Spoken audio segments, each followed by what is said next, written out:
वो आज की आवश्यकता है, ये सही है। वक्फ बिल के नाम पर भारतीय जनता पार्टी की सरकार वक्फ की जमीनों पर कब्जा करना चाहती है। वो चाहती है कि हिंदू मुस्लिम विवाद हो और वो पूरे प्रदेश के अंदर सांप्रदायिक सद्भाव खराब कर सके। आज भारतीय जनता पार्टी महंगाई, बेरोजगारी, भ्रष्टाचार, बढ़ते हुए अपराध, गिरती हुई स्वास्थ्य सेवाएं, बंद हो रहे स्कूल, इस पर कोई बात करने को तैयार नहीं है।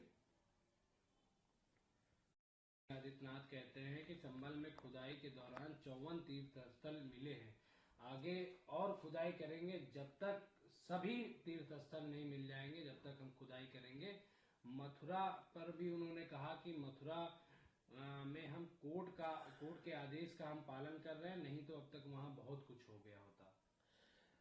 देखिए, सुप्रीम कोर्ट है, हाई कोर्ट है, जो निर्णय करे, जहां पर विवादित स्थान है वहां पर कोर्ट के आदेश का इंतजार करना चाहिए। अयोध्या में राम जन्मभूमि मंदिर बना, इसमें भारतीय जनता पार्टी का कोई योगदान नहीं है। सुप्रीम कोर्ट ने आदेश किया और सुप्रीम कोर्ट के आदेश पर मंदिर बना, सुप्रीम कोर्ट के आदेश पर ट्रस्ट बना और उस ट्रस्ट ने मंदिर बनवाने का काम पूरा किया।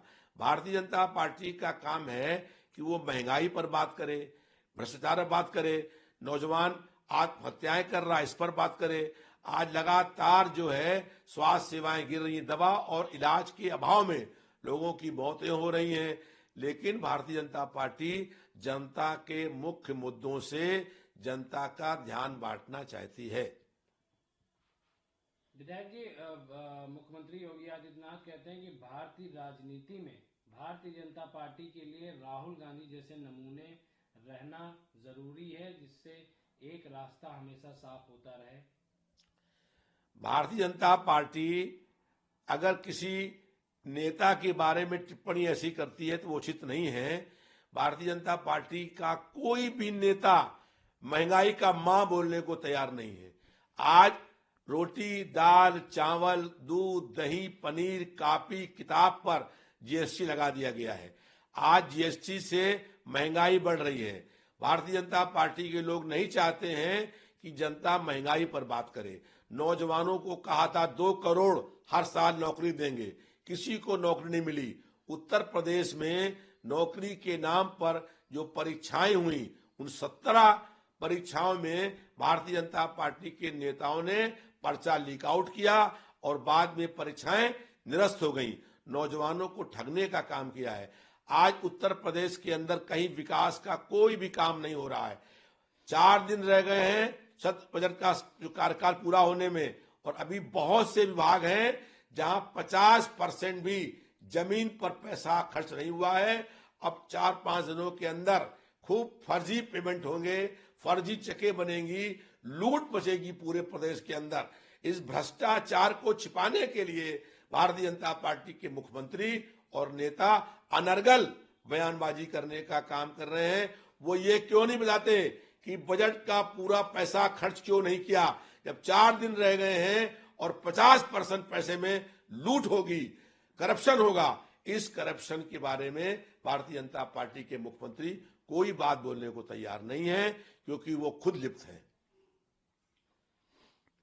All India Muslim personal law board और देश भर के प्रमुख धार्मिक और सामाजिक मुस्लिम संगठनों ने मिलकर विरोध का आह्वान किया है और यह विरोध प्रदर्शन पटना में किया जाएगा। पूरे देश भर में जो भारतीय जनता पार्टी ने वक्फ बिल लाया है उसके विरोध में जनता आंदोलित है, और इस वक्फ बिल की इस समय लाने की क्या जरूरत थी। भारतीय जनता पार्टी के कोई नेता जनता की समस्याओं पर बात नहीं करते हैं। जो लोग महंगाई के कारण से आत्महत्याएं कर रहे हैं, नौजवान आत्महत्याएं कर रहे हैं, बहन और बेटियों की इज्जत लुट रही है, और मुख्यमंत्री ने मेरे प्रश्न के जवाब में कहा कि उत्तर प्रदेश में भाजपा की सरकार में 1,67,808 महिलाओं का अपहरण हुआ। उस पर भारतीय जनता पार्टी लोग क्यों नहीं बोलते। लेकिन भारतीय जनता पार्टी के लोग चाहते हैं कि वक्फ बिल पेश करके वक्फ की जमीनों पर उनके नेता कब्जा कर लें।